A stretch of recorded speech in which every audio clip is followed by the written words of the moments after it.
Hi guys, welcome back to my YouTube channel. ಇವತ್ತಿನ ಎಪಿಸೋಡಲ್ಲಿ ಈಸಿಯಾಗಿ ಸೂಜಿ ಹಲ್ವಾ ಹೇಗೆ ಮಾಡೋದು ನೋಡೋಣ. ನಾನಿಲ್ಲಿ ನೋಡ್ಬೋದು 1 ಕಪ್ ಆಫ್ ಸೂಜಿ ರವೆ ತೊಗೊಂಡಿದ್ದೀನಿ ಆ್ಯಂಡ್ ಅರ್ಧ ಕಪ್ ಆಫ್ ತುಪ್ಪ ತೊಗೊಂಡಿದ್ದೀನಿ ಆ್ಯಂಡ್ 1 ಕಪ್ ಆಫ್ ಸಕ್ಕರೆ ತೊಗೊಂಡಿದ್ದೀನಿ. ಹಾಗೆ ಒಂದು 8ರಿಂದ 9 ಗೋಡಂಬಿ ತೊಗೊಂಡಿದ್ದೀನಿ. ನೀವು ಇಲ್ಲಿ ನೋಡ್ಬೋದು ನಾನು 1 ಕಪ್ ಆಫ್ ಸೂಜಿ ರವೆಗೆ 2 ಕಪ್ ಆಫ್ ಹಾಲನ್ನ ಹಾಕ್ತಾ ಇದ್ದೀನಿ.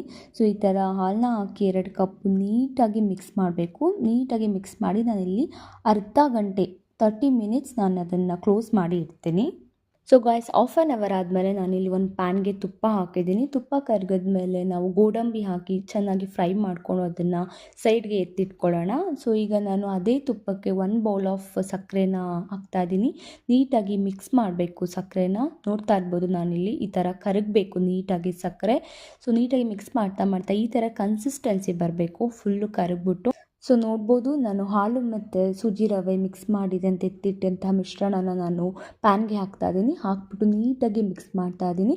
ಲೋ ಫ್ಲೇಮಲ್ಲಿ ಇಟ್ಕೊಂಡು ಮಿಕ್ಸ್ ಮಾಡ್ತಾನೆ ಇರಬೇಕು. ಸೊ ಮಿಕ್ಸ್ ಮಾಡ್ತಾ ಅದು ಫುಲ್ ಬೇಯುತ್ತೆ. ಸೊ ನೋಡಿ ಈ ಥರ ಬರಬೇಕು. ಈ ಥರ ಕನ್ಸಿಸ್ಟೆನ್ಸಿ ಬಂದರೆ it is ready.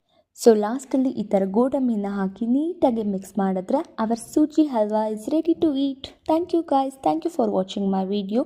For more videos like this, please follow my YouTube channel Ota Thindi. Thank you.